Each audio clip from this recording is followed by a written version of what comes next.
Welcome back. This is Daybreak, and thank you for staying with us. The hashtag on X is Citizen Daybreak. The SMS code is 22422 at Citizen TV Kenya and at Ayub Abdikadir. With me in the studio this morning, Senior Counsel Abdikadir Mohammed and Richard Onyonka, Senator, Kisii County, taking stock of the major developments expected to happen later in the course of the day as the Occupy Everywhere movement of the Gen Zs is set to be in high gear.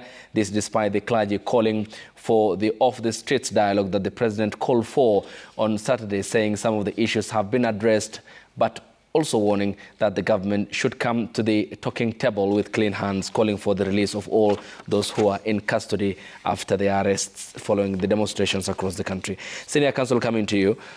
Certainly red flags have been raised, the reports I cited, and also the control of budget when she appeared before the National Dialogue Committee, and she pointed out to basically budgeted corruption. But here is an institution, Parliament, that we have talked about, with substantive powers over three critical roles: lawmaking, budget allocation, and oversight. Has the Parliament, since 2013, when he had the first one after we promulgated Katiba, played these three critical roles as required by the Constitution? So thank you. I think of the Constitution or the institutions of government as a vehicle. The vehicle has different parts. All parts have to work well, and they have to work together. So you have a steering, you have a brake, you have the accelerator. Parliament's function. Parliament, first of all, is the institution, the first institution of the Constitution. Mm-hmm. Before you get to the executive, before you go to the judiciary, that's the first institution of governance. It is the people's representatives. We are not a kingdom. So our ruling is through people who we vest with the powers to rule over us, and then renew that mandate over time. That is the inheritance we had from the colonialists in terms of a system. Mm-hmm. That is the system we perfected through our Katiba and voted for through our referendum. Mm-hmm. That is what we have agreed as a country to be governed by.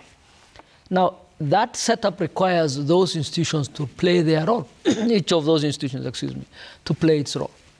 So Parliament's function, remember the old saying, no taxation without representation. Yeah. The power of the purse. It's called the power of the purse. The power of the purse is exclusively Parliament's. Mm-hmm. The budget is not the business of the president. The budget is exclusively the business of Parliament. In fact, they say the president's proposals, Treasury's proposals, are dead on arrival. That is a typical term called dead on arrival. You throw it into the dustbin. Parliament is supposed to be doing the budget. That's why you have parliamentary committees, and that's why people need to go to Parliament to negotiate for their budget. That's why it's called a vote. And Parliament can do anything it wants with that budget. It doesn't have to take zero from what Treasury has said. In fact, the requirement is, this is Parliament's vote. It is not Treasury's business. Now, unfortunately, 90% of our parliamentarians don't know that at all. The 10% or 20% who know are beholden to the executive. So as far as Parliament is concerned, they don't think there is anything to do with the budget that comes from Treasury. They think their business is to pass it as is. If it had not been for public participation and people pushing back, they would not have changed an iota. Mm-hmm. In fact, this Parliament is so done with that if I think the president said, go and dissolve yourselves, even though they don't have such powers, they would go ahead and pass. They would pass such a motion. So that is where the problem is. Essentially, we have Parliament abdicating. Now, when ministers, there's a lot of complaint about the quality of ministers, and I agree with people. And it started with the administration I advised in. Yeah. The Kenyatta administration. Yes. The Kenyatta administration and the Ruto administration have the worst cabinets this country has ever had. Even when we had a single-party system, the cabinets used to be of a certain quality. Well, very good. Now we have terrible people in cabinet, and many terrible people in the PSS. Okay. Whose role is it to oversight to see we have good people? The president definitely has a requirement to bring good people.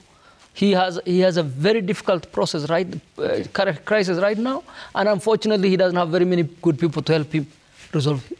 Senator talked about wise people. There are not too many wise people in the cabinet, and we really need wise people right now. Kenya has a lot of good people. There are very few good people in the cabinet because the president and his colleague, who was his former president, don't like having good people. They think politics first. You don't want somebody who's going to compete with you. So they look for mediocre people who will not be a threat to their ruling. But that's a discussion for another day. Coming to but that's so true. Yeah, Yes, but Senior Counsel, as you proceed, because the president in that interview on Sunday, as his closing remarks, said it's also a soul-searching moment when he was queried on his cabinet. There you go. But here you have a house, a parliament that you talked about. In fact, a creative and robust parliament would understand the powers that they have in terms of consequential appointments by the executive, including cabinet secretaries, principal secretaries, and ambassadors. I mean, are we then playing that role? Because if you look at the material element of the technocrats that we often produce as a country, we have a pool of professionals, if you have to look at the qualifications of Kenyans, but merit doesn't count, is it? And then Parliament does this wholesale whitewashing of people who lack credibility. I mean, if this failure continues, then what's the point?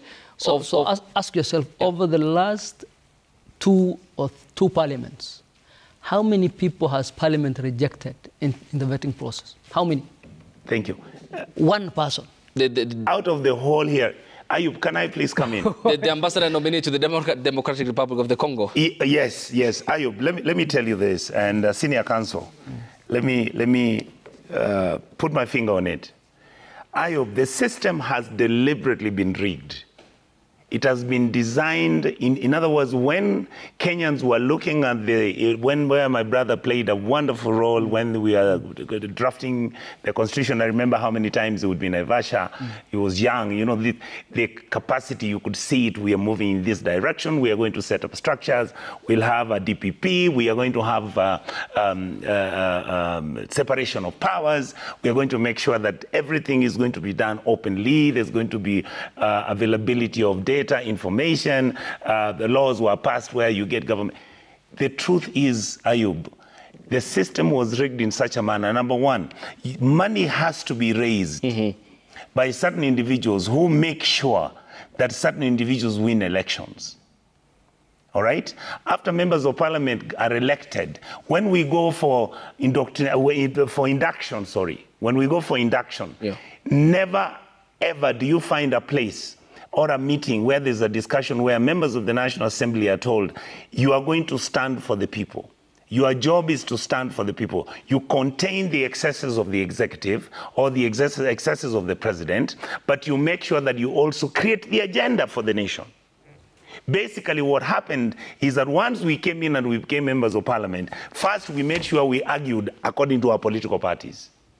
Members of the National Assembly don't understand that even when we were going to deliberate and come up and pass laws for our political party's agenda, the reality is that the same National Assembly has got the responsibility and role of impeaching a president. So if your president breaks the law, then you as a representative of the people have the capacity, should have the capacity to go beyond your party and your tribe and say you have broken the law and we can remove you legally.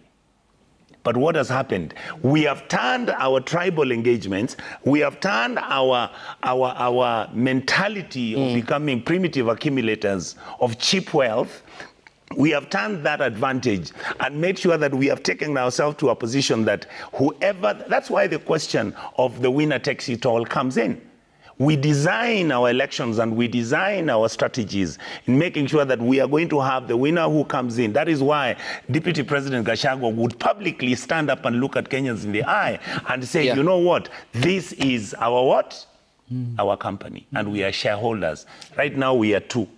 The rest of you 48, we have no business discussing with you. That's why he has that courage.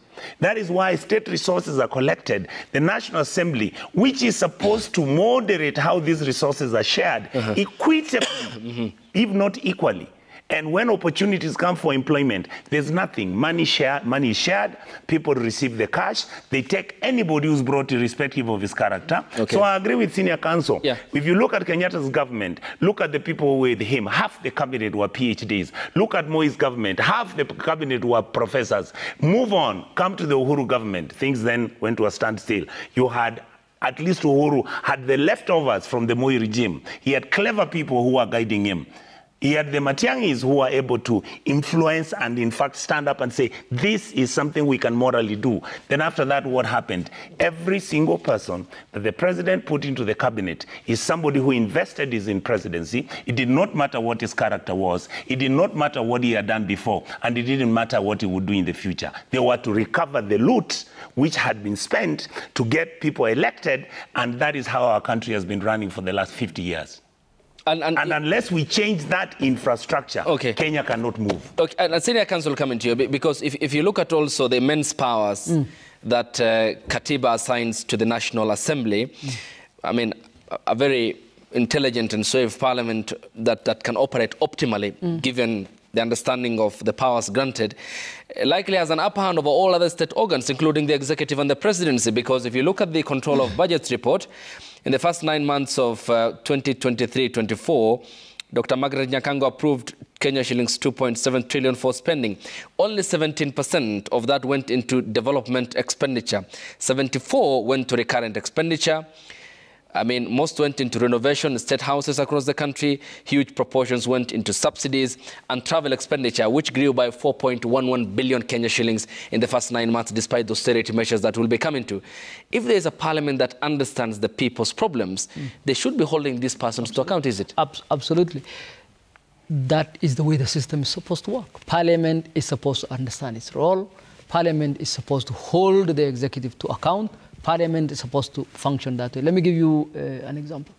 In the 10th Parliament, we had President Kibaki appoint a director of EACC, those days it was called Kenya Anti-Corruption Commission. Yes.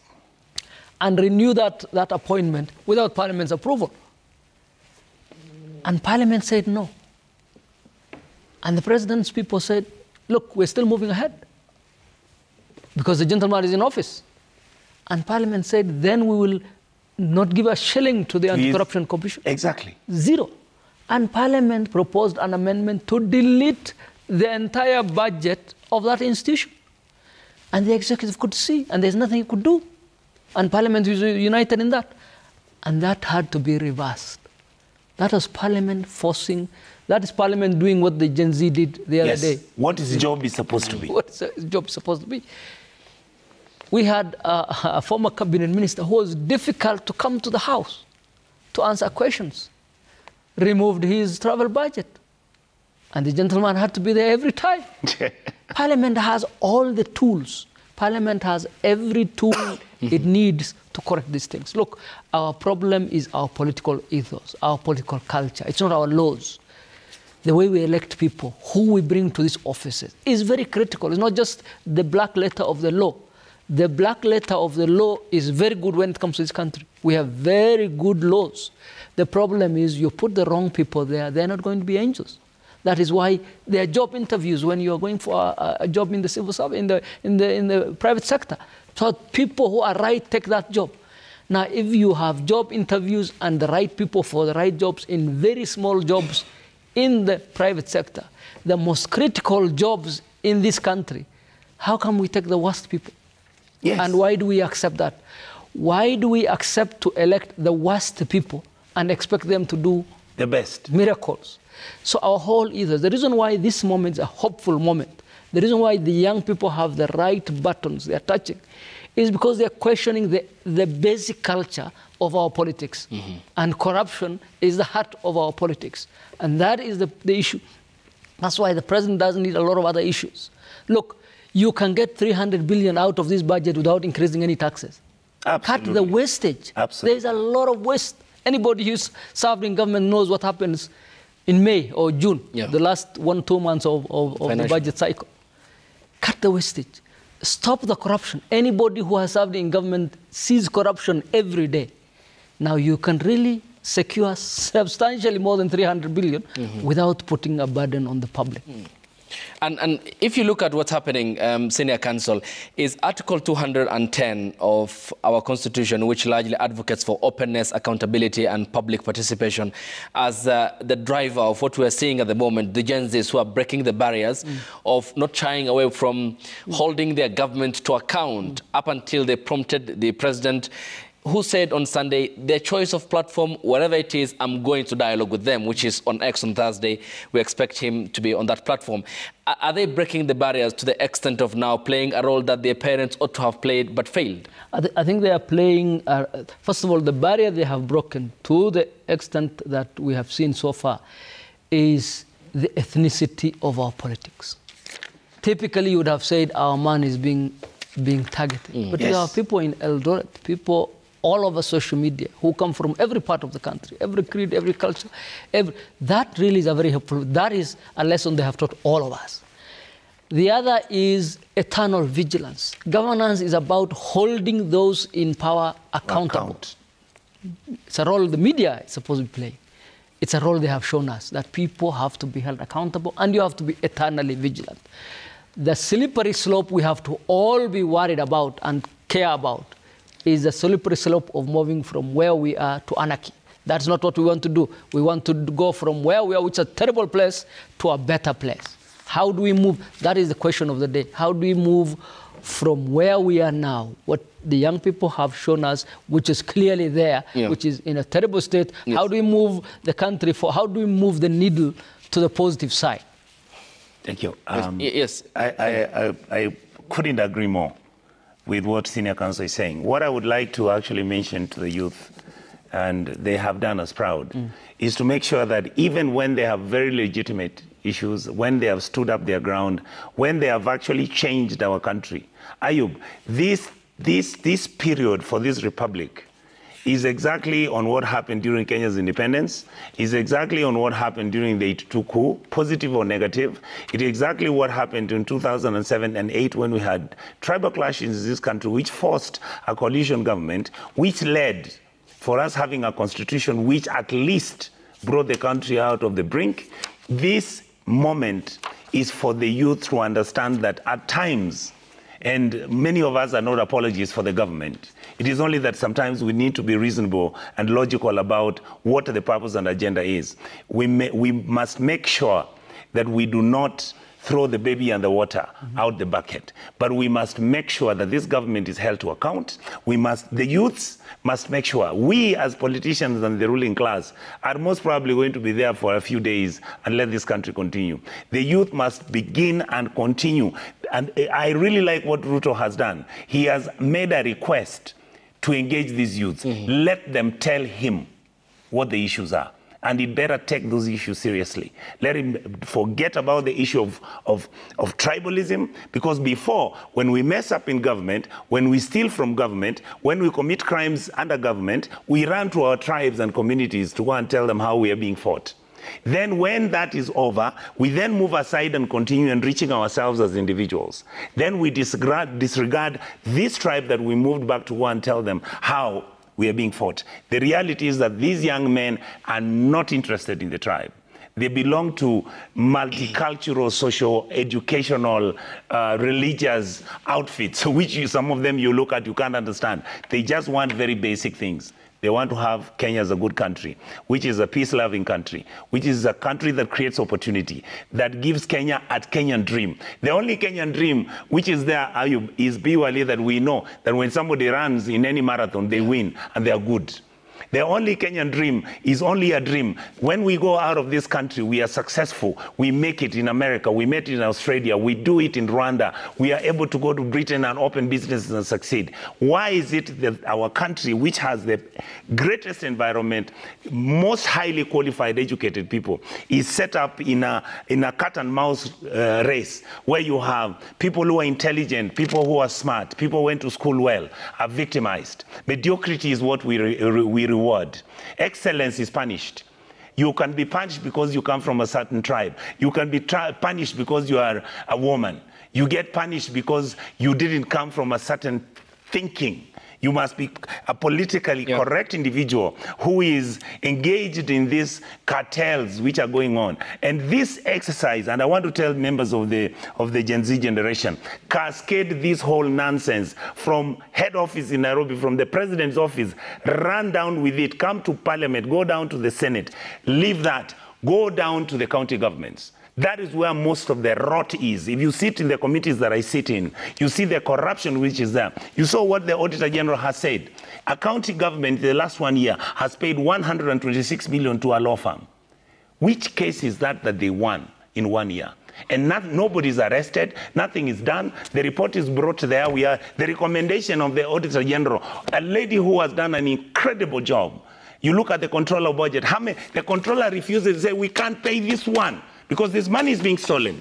These guys have invaded the IFMI system. They have gone into the consolidated fund. They are actually negotiating loans being paid. We don't even know how much Kenya owes right now. Nobody can tell you how much money we have spent on SGR. And we have no medicines in hospital. Our kids can't go to university. Look at Nairobi City County. Nairobi City County can collect up to 25 billion shillings every year. They receive from the government another 25. That is 50 billion shillings that Nairobi County gets. What are we having in Nairobi County? You have garbage, which is in excess. We can't sort it out. People are fighting. Nairobi County has the largest pending bill of lawyers, 23 billion. How did 23 billion be a fund which is in the city hall, where people are removing money every year, 10 billion, the guys are sharing that money. And yet that is normal? And yet you have kids in this town who actually have lived here, they have nowhere to go, they have no food, they can't eat, they have finished university. They stay in a room with their parents where the father and mother are living in the next room, and these kids are living in the living room. That is how they live every day.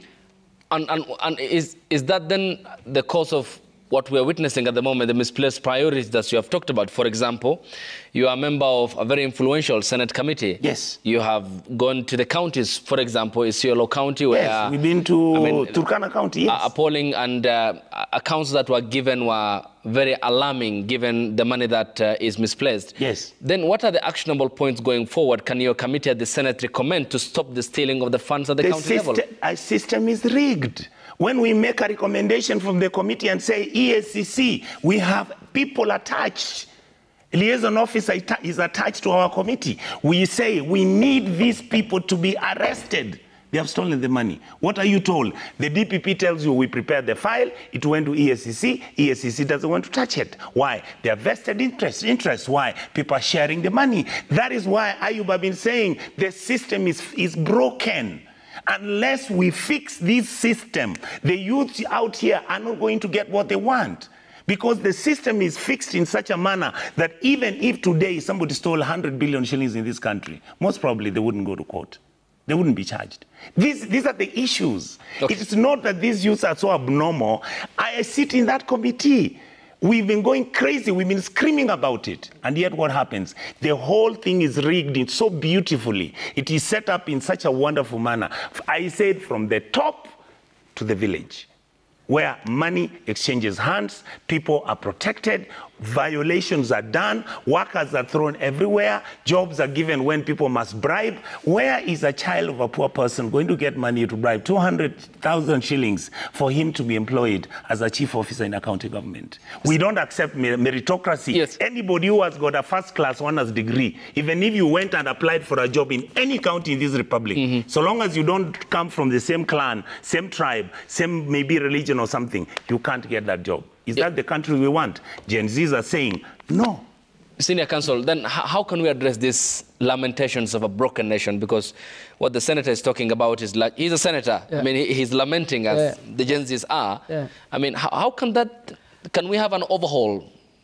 I think the key issue right now, this moment, is about our political culture. The institutions, the basic laws are okay. Our laws are excellent. You need the people to man those law positions, those offices. Now, how do you get the people in those offices?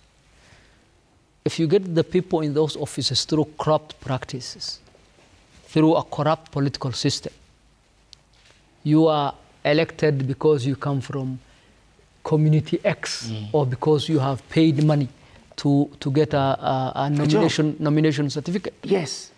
If you come in that way, then your next item is not to oversight to make sure that money is not stolen. It is to make sure that more money gets stolen so that you can pay back to the what you stole. where you got the money from in the first place. So Thank you. really, this is we got our laws right when we got the new constitution. We have never gotten our politics right. We have never gotten our political culture right. This is a time when we are examining our political culture. Now, Parliament can fire the EACC if the EACC is a problem. Yes. If the EACC is a problem, or any other institution, for example, the Parliament can fire the President. Parliament can fire the whole of EACC. Parliament fires the electoral body left, right, and center. There's a reason why we have a problem with the electoral body, because Parliament has a problem with the electoral body. So the institutions are there. The problem is they are manned wrongly. We go around this thing the wrong way. And this is a hopeful moment. My hope is that we can use this moment to learn to go to the right side in terms of our political culture. So that tomorrow when we elect people, for example, these young people, if they asked my advice, I would say, negotiate properly in terms of the key issues right now. Yeah. Don't destroy any property. Don't take our country worse than where it is right now. You have done excellent. You are not part of the problem. You have come as part of the solution. You have brought key issues on the table. 2027 is an election. In fact, if you are organized, don't even wait for 2027. There are lawful processes for kicking out very many of these people out of office. You as a voter can kick out your member of parliament. You as a voter can take a petition through the process. They have essentially removed the finance bill through this pressure. Political engagement is very necessary. Use the right means to kick out these guys out of, and ultimately get to elect the right people, and you yourselves run for these offices yourselves, so that you can correct until we have the right people in the right offices. Yes. Really, we're going to be in this mess. If you were, it's called the fruits of something unlawful does not give birth to something lawful. The fruits of the poison tree, it's called in evidence. You cannot be elected through a corrupt means and you are not corrupt yourself. That whole setup has to change. Okay, but then Senior Counsel, just hang on, Senator. If you are to talk about that recall process that the Constitution provides for. I mean, if you look at the impeachment process, you have to list the grounds for the impeachment, the threshold, and then the avenues that are available, anyone who is impeached, including the president. But for the recall process, what then can you advise as one of the key players in the constitution-making process? How practical is it in our context here? Very practically, if you ask me. Okay. I mean, we have a situation where we have had demonstrations kick out the finance bill, when a week before, the chair of the finance committee was saying, this one will not change whatever you guys say. You remember? The chairman said, this particular clause, I think it was one of the items, is not going to change whatever you fellows say. But the whole thing has changed now. So the key issue is... Say, for example, I want to recall my Senator, Richard Onyonka. Yes. There you go. So there's a procedure. Now, the key kink that people are worried about is that we don't have the IBC, because that's where your first petition is supposed to go to. My view is you can go to court. You cannot have a situation where, because they are officers of a particular office absent, constitutional rights are suspended. That I don't think. When we did the Katiba, one of the key issues we pushed for was to stop the use of technicalities to deny people's rights. So, for example, in the old Katiba, you could not enforce your rights until the Chief Justice set rules and regulations for how those rights would be exercised before the High Court. The Chief Justice never set those rules, just didn't want to do it. So every time you go to court, you'll be told the rules have not been set, so we cannot proceed. Or you don't have a locus. Somebody would be disappeared. You would go to court as a human rights body, and you'd be told, what is your relationship with that person? What locus do you have? You don't have standing. It's called standing. You don't have standing to take that case to court. The Constitution says you will not use technicalities to deny people's rights. And you don't need locus to enforce any rights. Now, It also says the Constitution must be interpreted in a manner that gives life to the Constitution. So tell me, if you are told today we are not going to have an election in 5 years' time because there is no IEBC, you think that's right? Absolutely not. Kenyans must exercise their right. Absolutely. So in my opinion, if you went to court today and said the IEBC's commissioners are not there, the IEBC as an institution is there, because the IEBC as an institution is set by the Constitution. It is manned, the people who are manning it, and you seek the court's interpretation to say, look, we want to exercise our, and Parliament is denying us that because it is trying to cover its backs. Mess. Yes. Yes. I have no doubt that you'll get a hearing from court. Look, we need to continue with the engagement the young people have. It is eternal vigilance. We are supposed to be vigilantly looking out for our democracy and our rights. Not violently, not by destructive means, certainly looking out for the fact that we don't want to lose the country. We need the country to go to a better place. We don't want the country to go to the dogs. Yeah. We want the country to go to the right place. How do we do it? By focusing that energy positively. Our problem has been destructive politics. The young people should not get, because there are people who will misuse them. There are people who will target them. There are people who will infiltrate them. They will be set one against the other. The key is to look out for destructive political culture and move to the right political culture. Mm-hmm. Yeah, okay, yes, Senator. Ayub, I'm really, really happy we are having this conversation. Let me tell you why. We have three arms of government. The executive has failed. The National Assembly has failed. The third arm of government is the judiciary. And here I would plead with our judiciary. And our dispensation, they are all equal arms of government. Absolutely. But in terms of my observation, the only arm of government that has kind of managed to hold this country with Okiya Omtata and some of us running through and trying to chase through all this stuff. The truth is, the judiciary must be aware of where we are today as a nation. And my honest observation is that as a country, we must make sure we are a country which runs on rule of law. Number two, I also want to mention to the young people, historically, the greatest movements are the ones which have been nonviolent. Look at what Martin Luther King did in the US. It was nonviolent. Look at what Mahatma Gandhi did in India, a country with 1 billion people. He was able to go out there and make his case, and he made his case locally and internationally. Look at what Nelson Mandela did. Even when the ANC and Umkhonto we Sizwe were fighting with the violence and using arms to fight the apartheid system, the international human rights discussions which took place, especially in South Africa, was nonviolent. So I would like to tell the youth that, yes, keep your eyes on the ball. Make sure that you negotiate for what is tangible. Make sure you negotiate what is realistic. And let us continue pushing so that this country can change. My feeling and my reality and my hopes are that it is up to President William Ruto to make sure the kids go home and leave him to govern, or it's up to him to destroy the country. It is true. He has a lot of soul-searching to do. My honest observation is that this is a country that has opportunity. This is a country that has got all the laws. This is a country that has got good people, and yet a few individuals. I mean, look at how many members of parliament we are. We are only 500. 460. 460. Go to the county governments. There are no more than 5,000 MCAs. Look at the governors. There are 47. We are not more than 10,000 people. How can 10,000 people mess up a country of 48 million? It means we are also going to be irresponsible. Let's deal with these 10,000 people so that the 48 million people can come and sit and say, Angalau, we have got reprieve now. Angalau, my child can go to school. Angalau, there's no discrimination. I see this nonsense where people are making arguments about, oh, you know, now the Somali community has taken over. Sijui the Kikuyus are doing. My argument is that we want a country that is non-discriminative. If you want to be a Muslim, please proceed. The country allows you. I want to be a Christian, so be it. You want to govern, be non-corrupt, serve your people. Allow me to enjoy my rights as a Kenyan. Don't discriminate against me because of how I look, where I come from, which religion I have. That is why the Gen Zs are telling these 10,000 people who are messing the country, they can go to hell.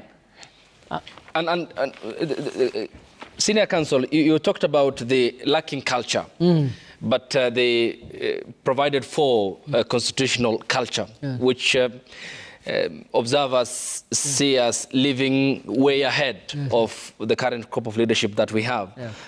Because if you look at the conduct of how serious debates happen at the floor of the National Assembly, the likes of Firebrands, George Anyona, Chelagat Mutai, Martin Shukuku, Yon Marie Seronoi, Jem Karaoke, and this is in repressive Kenya, where you wouldn't debate as you so wish. Look at the likes of the Seven Bearded Sisters, and they did so in a framework that wasn't as expressive, as open as the one that we have at the moment. Why then the sudden flip of roles here, that we have now an open space, but apparently self-incapacitated leadership, especially at the parliamentary level, and how can we progress from there? Will the Gen Zs now, who some apparently can't speak their mother language, don't know the tribe they belong to in terms of their ethnic belonging, don't mind about their religion, are liberal in terms of thinking. Is this the generation that going forward will then make use of this constitutional space that the Constitution anticipated in taking our country forward? So when the colonialists were defeated, there was a group of Kenyans who were fighting for independence. They were fighting for liberation. They had the boot of the colonists on their neck, but they fought very hard to kick that off. When that happened, the state that we inherited a lot of the colonial government state and continued quite a number of the things the colonialists were doing, grabbing the resources, not giving people their rights, ABC. And from the time that state was born until the new Katiba, it was a struggle to get back those rights. First, in terms of kicking out the imperial presidency, then the single party system that Moi introduced, then all the way to the point where now you have multipartyism, and finally you have the post-election violence, and you have the new constitution. The one string running through all that is the hope for a better Kenya.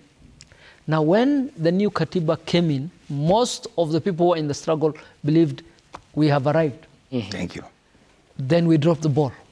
You remember in the first few months of the new constitution, we had a deputy chief justice fired because of interfering with the rights of an employee, a watchwoman. Now, we have gone from there to the point where you can loot anything and walk the streets and nothing happens. I think because we have not corrected our culture. Our laws have been corrected. We have achieved great laws. We have not achieved great political culture. And it starts, all the people my colleague mentioned, the thousands of elected officials, all of them can be fired lawfully. Yes. In fact, all of them are typically fired. 75% or 80% of members of parliament go home. Unfortunately, for the last 3 or 4 parliaments, we have been bringing worse and worse. And the Kenyatta administration, second Kenyatta administration, and the Jubilee administration has a lot to do with it. Because they focused on loyalty in getting who gets elected. And the Kenyan people have a part in that mess. Because we elect, garbage in, garbage out. If you elect garbage, you are going to get garbage services. Yes. If you elect thieves, you are going to get people who are going to steal. Yes. You cannot elect a thief to the house and accept them to watch over your resources. To the point where now the institutions are there. Look at our procurement processes. The procurement processes are watertight. But the system is gamed in such a way that all the boxes are checked. Everything is done. But the money is stolen still. In fact, more is stolen now when we have very many procurement laws than when we didn't have. Why? Now, if you take a thief to every institution, you will have people stealing. We waste a lot of resources. He talked about a few thousand people who are elected. Yeah. Our public service is 1 million strong, 1 million. So all the people who work for government, whether elected from the messenger to the president, elected, hired 1 million and a few thousands out of a country of 50 million. What is our bill for that 1 million people? 680 billion. Actually, a trillion. A trillion. Actually, a trillion. A trillion shilling goes to 46%, that is of our Thank you. revenue. Goes to those people. Ought to be These 35%. people, Senior counsel, if you are running a company, would you pay?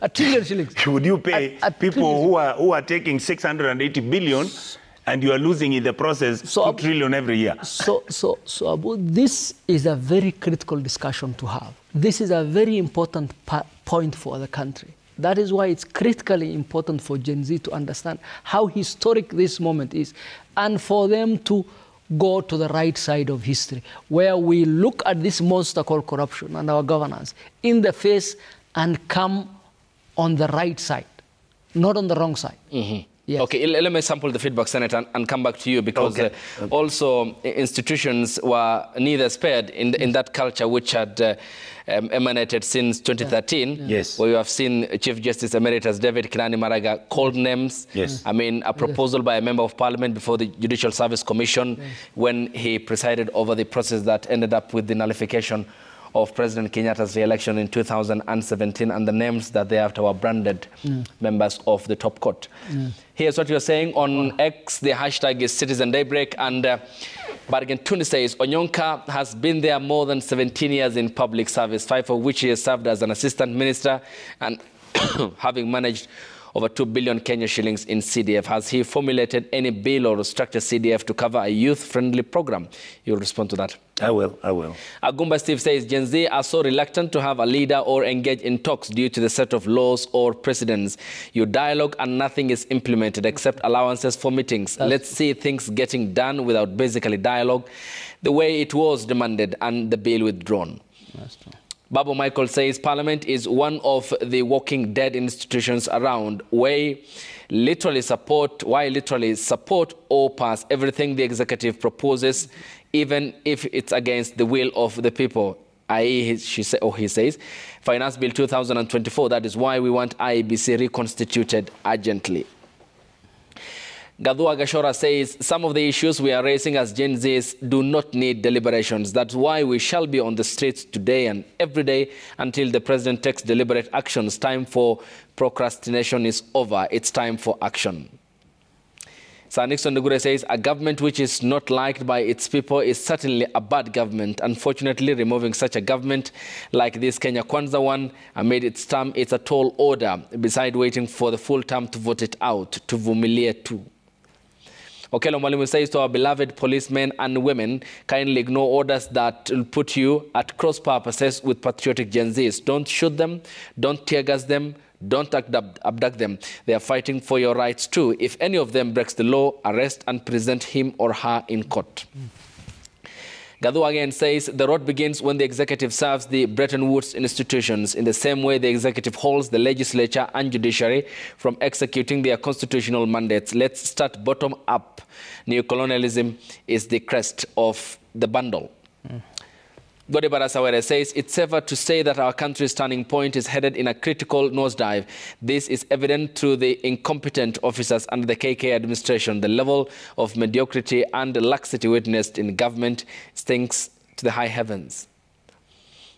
Gabi Wakasiaka says, Gen Z have the right to show their displeasure in a peaceful demonstration and picketing, which the Constitution allows. But what we saw last Tuesday is more hooliganism, looting, vandalism, and destruction, which are all vices that contravenes the rule of law. Franco Rindo says the 13th Parliament is the most corrupt and inept one since independence. They pass poor and draconian laws and perform zero oversight roles. The executive plunder resources as they watch. Why are they even in office? They have let the nation down. Agumba says the reason why Gen Z are reluctant to have a leader engage in talks is the loss of precedence. Yes, I think we had this one. Engineer Lazaro says Gen Z calls for radical changes in government, not dialogue. This group prove to be different from our ancestors. You can't easily manipulate or scare them by intimidations. Parliament is the biggest letdown. Sam Masika says all our woes of Kenyans begin and end with the National Assembly of Kenya. They failed to represent people's values and aspirations. Now they have to face the wrath of owners of all the powers. From now on, MPs will avoid State House and do the will of the people. The last one, Peter Gesura, says, peaceful demonstration is allowed in our constitution. We must condemn the excessive use of police force and hooliganism from Gen Z. It's unfortunate that civil societies and opposition is only condemning the police and not the Gen Zs. Yes, I respond to that and then... Thank you very much. The response I would give actually is that, number one, I am agreeing with the gentleman who has said that I've been there for 20 years and I've not done anything. I'm agreeing with him. But the question I'll ask him, show me one MP who has ever done that. That is why I'm agreeing that we've let our people down. But at the same time, I'm able to criticize myself. I will also say that that is the reason why I think right now, if you look at my record, out of the 20 members of parliament, I think 10, I'm the only one who has done 20 years. And I have been saying these things not now. People are looking at my clips and talking about, oh, what is Onyonka talking about? I've been saying these things for the last 10 years. I have been raising it in public. One time I made a statement, I said, by the way, make me a governor. I will steal 1 billion shillings every month. People thought I'm saying I'm corrupt. I was telling them, your system is rigged. And yet so many people criticize me, and I had 1 million views. Guys were laughing at it. But let me tell you this. Historically in our republic, we have always had two sides, the good side and the bad side. You had the Kenyatta regime, which came in, a lot of challenges. The Mzee was trying to manage the system. He managed it the best he could do.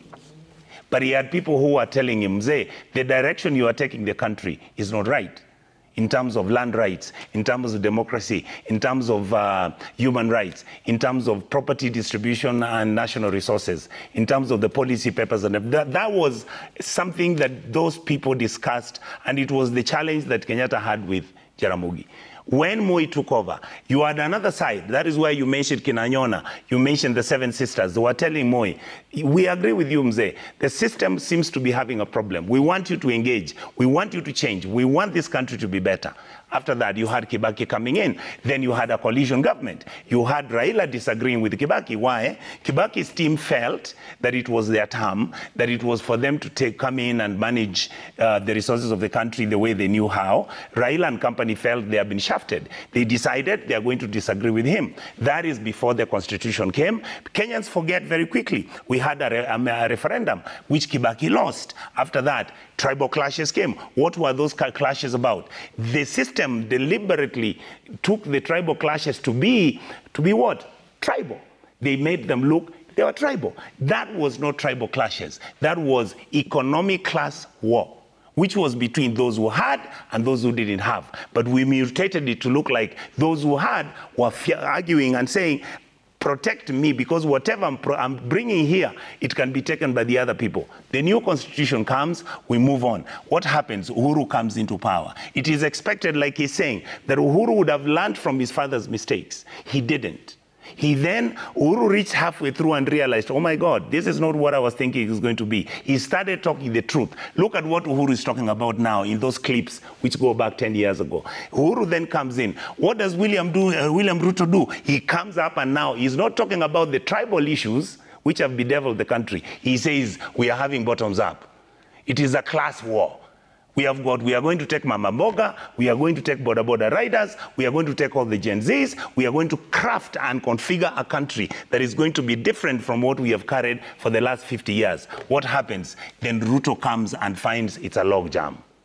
Then the corruption goes up. Then you see tribalism coming in. Appointments to government are tribal. You look at the corruption of milk. You look at the corruption of fertilizer. You look at corruption of, look at the fertilizer from Russia never left Russia. You look at money being stolen from the consolidated fund. You look at money being stolen from the CDF fund. Look at the money being stolen by the county governments. This system then becomes broken. Somebody had to unclog it, and that is what Gen Z have done. My argument is, I plead with the Gen Zs that even when they have legitimate rights, and these things must be actionable as we speak, they must make sure we go in and don't throw the water with the bucket. And given your assessment of all the previous administrations, so yes, in your view, they are all failed? I believe that Kenyatta did well when he started, Because at that time, there was whether he was to be socialist or whether he was to be capitalist. Many people believed that the decision he took for Kenya to be a capitalist country was helpful and good. But you see, a capitalist system is designed in its very form. There is a system of unequalness. It's a system of the winner takes it all. It's a system of grabbing. So the new constitution was to toe down, was to moderate the grabbing, to moderate the unfairness, to moderate the tribalism, and we have moved with those challenges as we come. And I believe that if William Ruto wants to make himself survive, those are the things he must directly take responsibility and change the very nature of the political DNA that senior counsel has talked about. It has nothing with you killing those kids. You're going to kill 1 million of them. They're about 28 million. You can't kill all of them. Yes, so he better fix the mess we are in. Yes, senior counsel. So this country has a lot going for it. And this is one chapter in a long history and long struggle for liberation. This has already achieved substantial strides. I mean, we are all discussing about the problems of the country. That's a debate we didn't have a few months ago. Mm-hmm. We have a huge tax burden off our backs mm-hmm. because of what this agitation has achieved. What is important is to move this so that the needle is on the positive side. What is important is that this chapter should add to a glorious chapter to the country's history. What is at risk is that it has the capacity to completely go the other way around. So what the responsibility we all have as a country is to make sure that we get the benefits of the agitation and avoid the risks that come with the agitation. Now, eternal vigilance, as they said, is critical.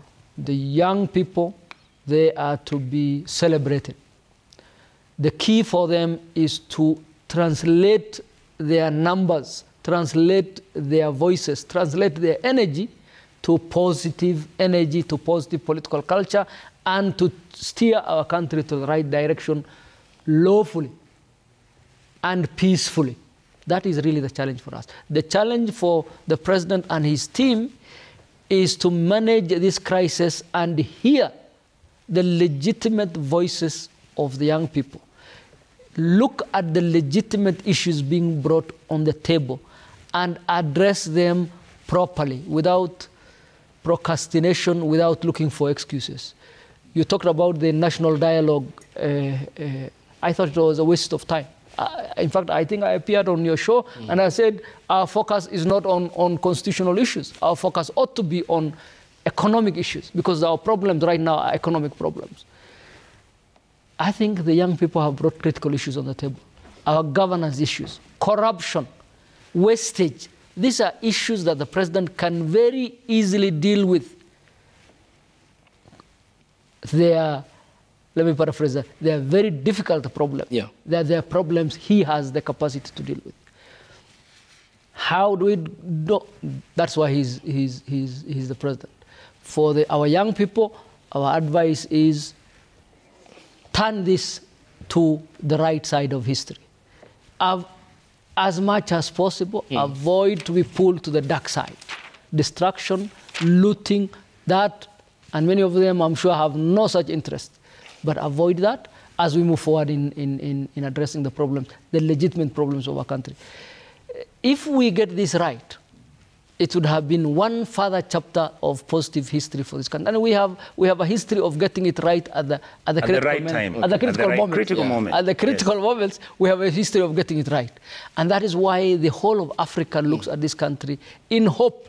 Many of the young people, whether it's in Uganda or in Zimbabwe or in Malawi, in Ghana, or celebrating our young people. Now, we want that celebration to continue. If we ban our country, I can assure you nobody's going to be celebrating us.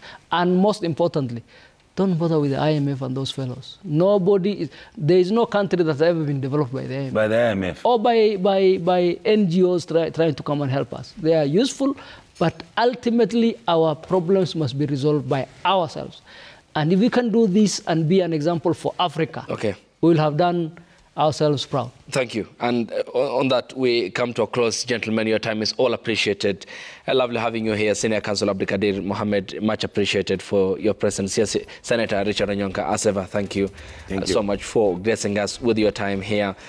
And thanks to you too for waking up with us here on Daybreak. And our eyes are on the streets of Nairobi and other counties across the country. The last time the demonstrations happened across 35 of the 47 counties across the country. Today's Gen Z demonstrations are codenamed Occupy Everywhere, following the unprecedented events which we all witnessed on Tuesday last week, and the setting of a blaze, which was the unfortunate part of it, of a section of the National Assembly and also the Supreme Court and the offices of Nairobi City County government here in the county of Nairobi.